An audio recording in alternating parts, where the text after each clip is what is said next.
Hello and welcome to another episode of What's Inside. Today we're looking at High Stakes Drifter. This is a two-player starter deck, the battling and bluffing game.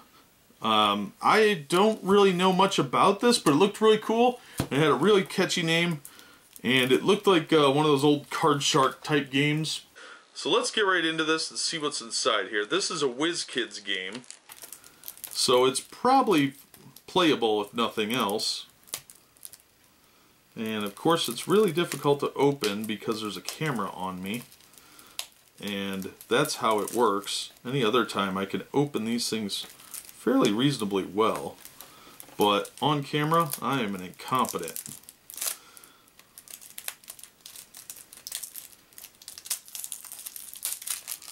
That's my story and I'm sticking to it. Alright, we're almost there. Things are happening. Alright.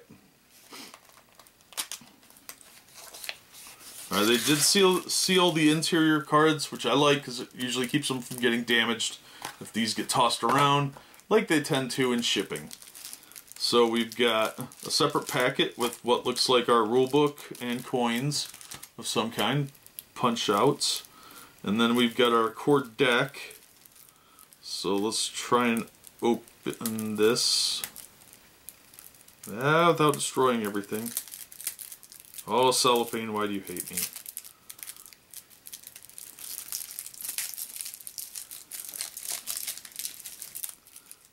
Oh, shrink wrap. Alright, let's set that aside for right now and get this other one open so we can get this misery out of the way.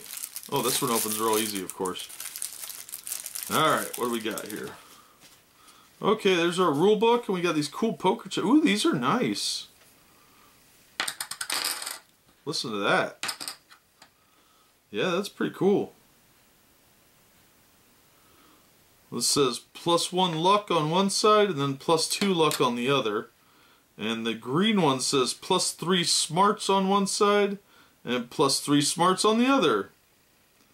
And it just says High Stakes Drifter on them, which is pretty cool. Those are actually pretty nice. I'm impressed with that. Then we've got these little punch outs that look like with dollar numbers on them. And if you don't live in the US, well, it's an Old West game from the US. What do you want? This is different denominations, and this one's all $1. These are different. And here is another stupid, cheap fold-out map. Oh, they could have just made this into a little book. This is weak. So you got this giant fold-out thing you gotta read, and it will probably get destroyed on a couple carries, because if you put this in the box and carry it around, it's gonna get torn up. You reference this a lot. All these folded areas are gonna wear out and tear, or get stained real easy because somebody will knock a glass of something down, and next thing you know you got little colored dots all over it. I hate these fold-outs. I think that's so cheap and lazy. This looks like it came out around 2005. Because, yeah, 2005, according to the copyright. And I suspected as much because at the bottom corner here, there's the advertisement for the game Gun, which came out around 2005. So I cheated. So that's the rule book, which is pretty cool. There's a little quick start rules on the back.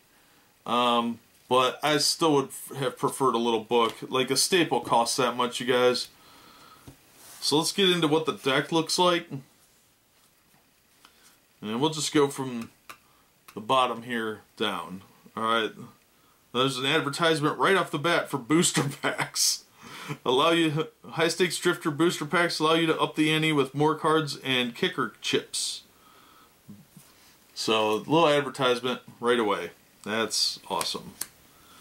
We've got a Henry Meek. He's a hustler. He costs $6, 7 smarts, 1 skill, 7 luck, 5 kicker limit. The cards are numbered. There's 225 according to this card. So I don't know about rarity though. I didn't see anything about that.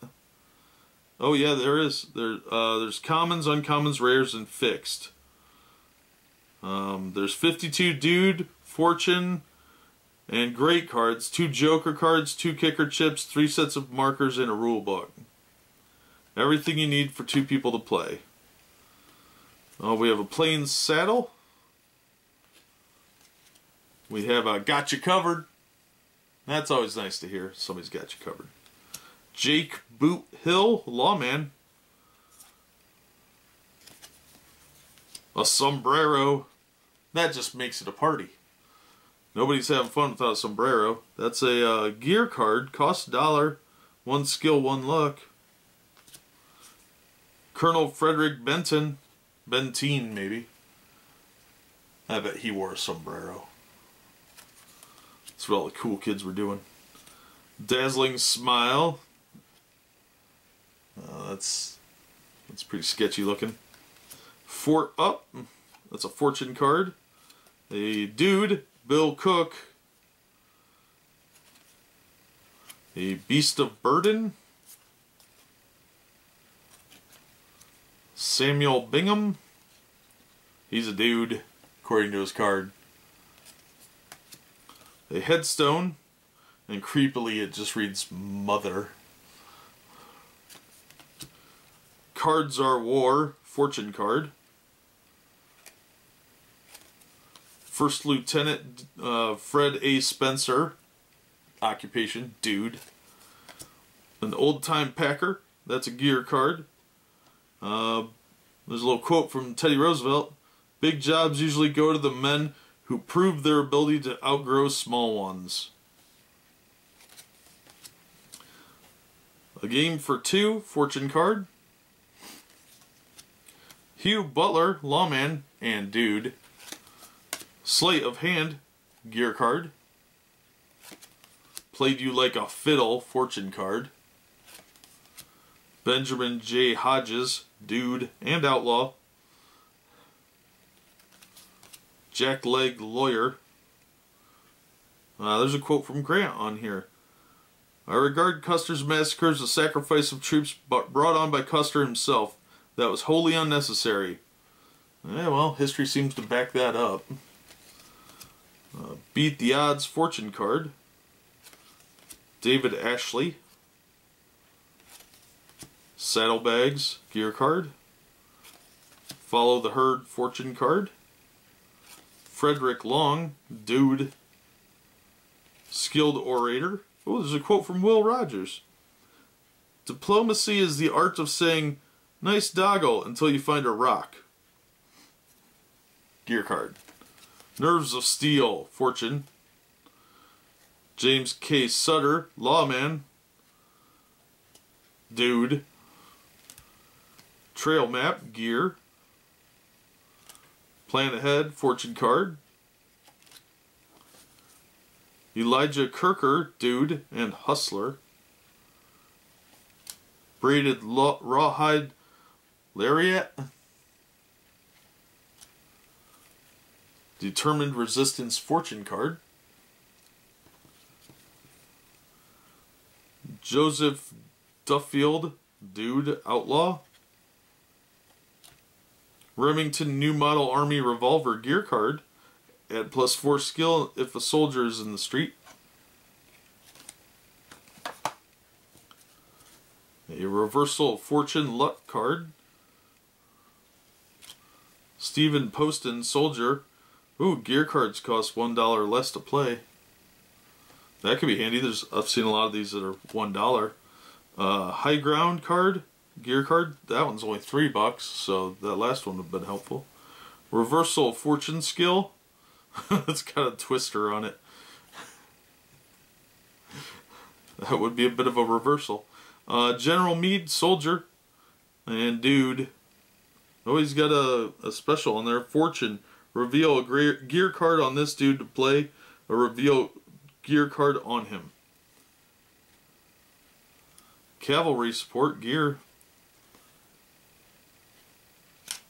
Reversal of Fortune smarts. Buy a fortune card that increases smarts. Milton Slocum, hustler. Oh, if a dude folds, reinvest him from the pot instead of from your stake. Free guy.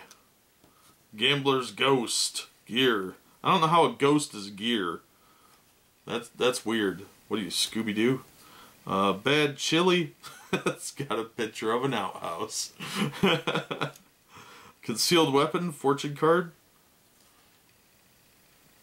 All bets are off. Gear card. Taking you with me. Dudes may not be reinvested this shootout. Shoot your ass. Buy a gear card. Forced anti-gear card. Gun down. Joker's gear.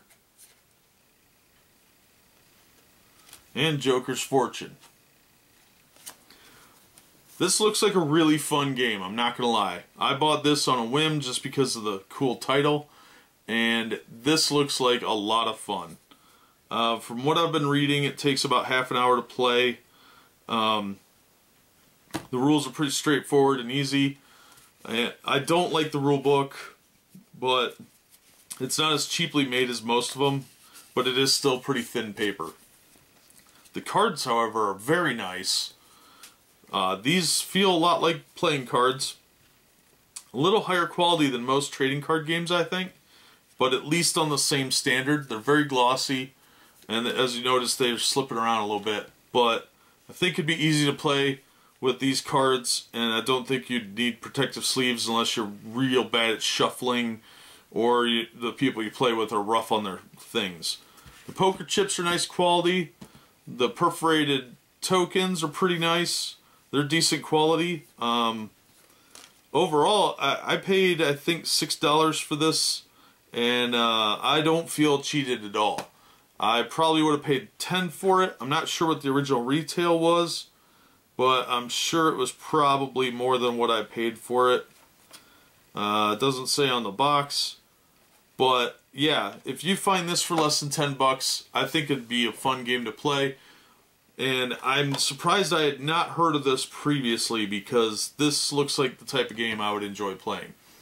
And generally I try and find new fun games, and Western themes aren't really thrown about for card games much these days.